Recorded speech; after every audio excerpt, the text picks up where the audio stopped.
Hi guys, my name is Crystal. Welcome to my YouTube channel. Alexa, what's the time please? It's 10:10 a.m. Alexa, good morning. Good morning. It's International Mud Day. A chance to get your hands dirty and connect with the ground and make your feet in as mucky a way as possible.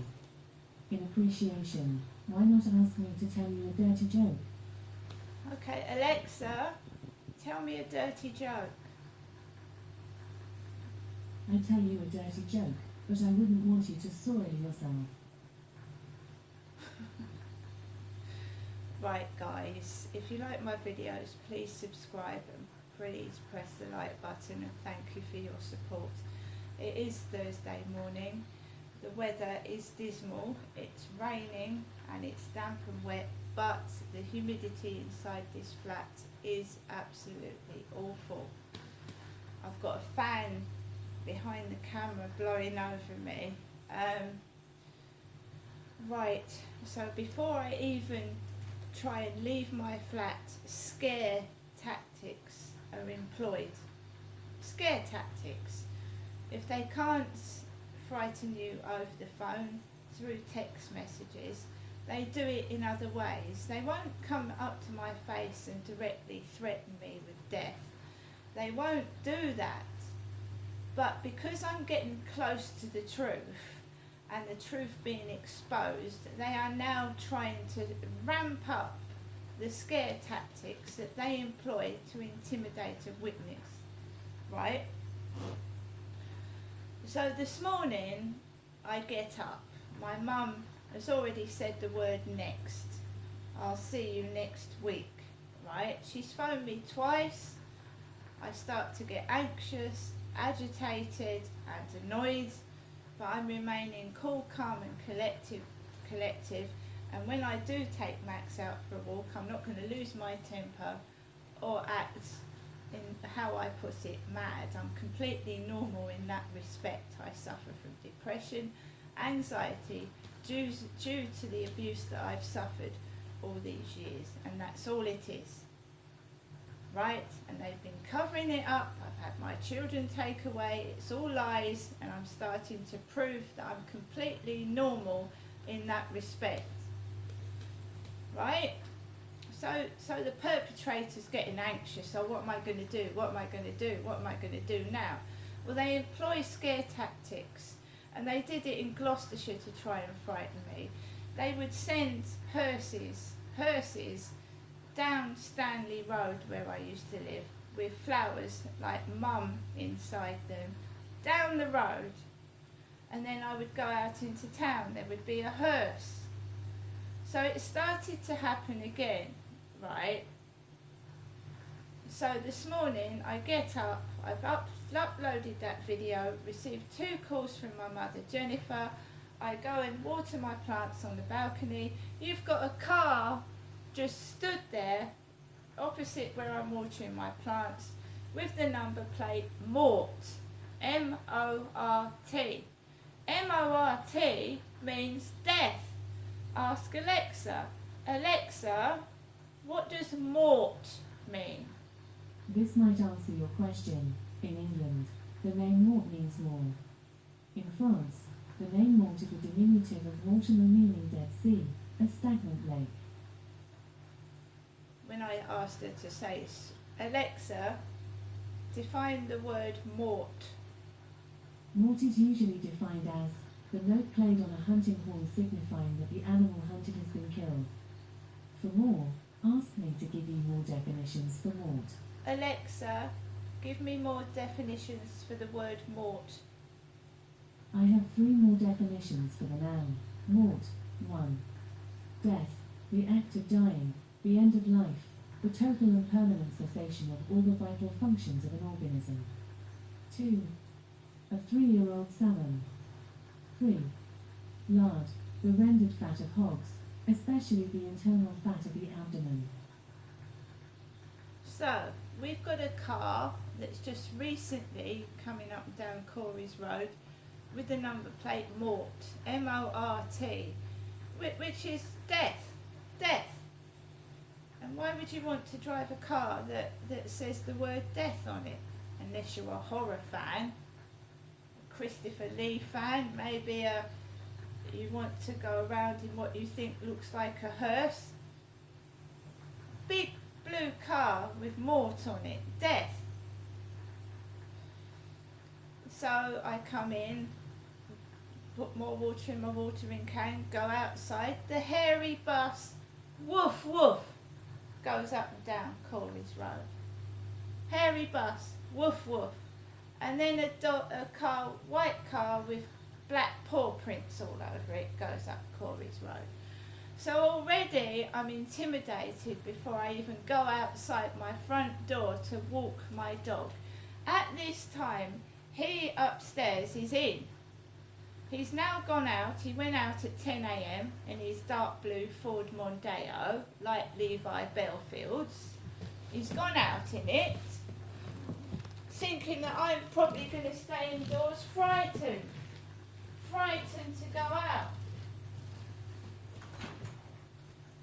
Yesterday afternoon, I went out and took Max for a walk. On the way back, I told you there was an unidentified man in the building. Big, stocky bloke with grey hair near the lift. Prior to that, I'd gone down the back of the flats and walked round the back, and there was a car that looked like a hearse parked outside Foley Apartments.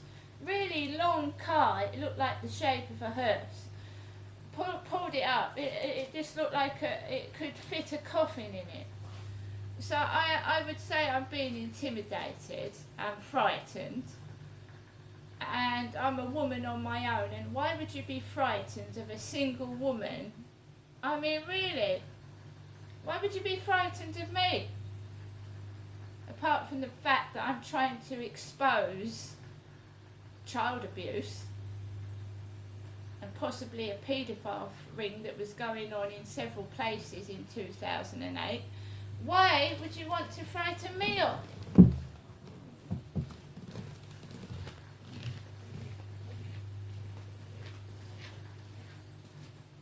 You've got to remember that in 2002, the internet was just taking off and paedophiles were hiding in the web.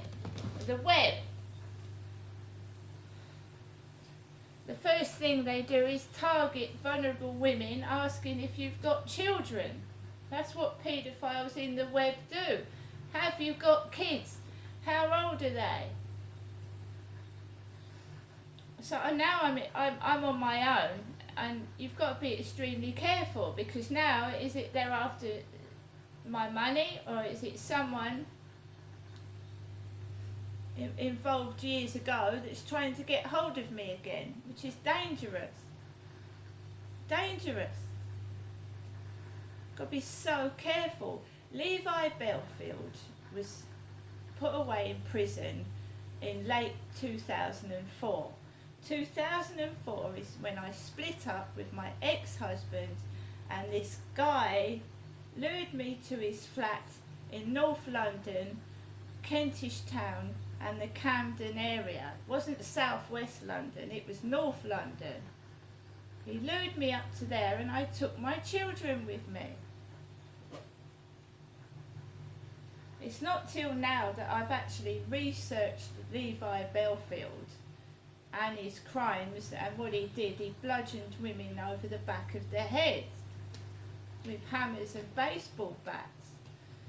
In 2008, I was struck over the back of the head with a metal lift bar. That's what I believed. I don't know if it was. I was struck from behind with an implement, and I felt someone behind my back, and I turned round, and the guy, whoever it was, wanted to hit me over the back of the head, but they hit me over the side of the face and scarred my eye, by my eye. Someone wanted to bludgeon me over the back of the head, but they caught my eye, by the side of my eye. I never went to hospital. I put steri strips on I've got a scar. I put steri strips on the wound because I knew I couldn't trust the police. Every time I went to the police, they didn't help me.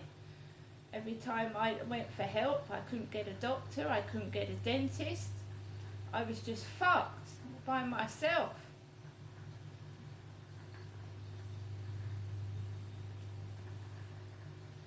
Now, you know, it's all right staying in anonymity and just keeping your mouth shut, but then there are paedophiles and perpetrators out there that think they've got away with it, and they haven't. And the police telling you that crimes over 2 years old can't be reported is bollocks. So they shovel shit in your face, tell lies to cover up what they're doing. This is massive, this is big, this involves police, hospital workers, covering things up.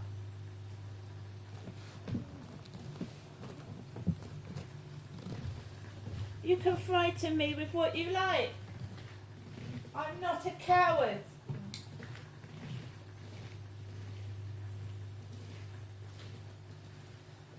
But I have to be extremely careful because they make things look like accidents, you know? And I certainly couldn't have bludgeoned myself over the head, could I? They fake death certificates, they tell lies, they've got people they know that can fake death certificates, lie on them. The police are phony, they're fake. You've seen it on my YouTube video, they come out, they don't do anything. I have to be alone because I don't trust anybody. You can't trust anybody when you've been through what I've been through. I'm the main witness. Intimidating a witness, I should be protected, but I'm not. I'm not, and this perpetrators are free to roam around and intimidate me online and off because they're a coward and they're frightened of getting caught. It's only since I've been going through books about Levi Bellfield that I've noticed the similarities of what happens in 2008. But he was in prison, so it couldn't have been him, but the person doing it to me was of a similar nature. I'm lucky to be alive, and I'm going to protect myself any which way I can. But the police, they ain't doing nothing. They do fuck all. And this ain't the real world. I'm trapped in a fucking prison day after fucking day. A prison. And they've been getting away with it by making out I'm my mad mother. And it's all gonna fucking all come out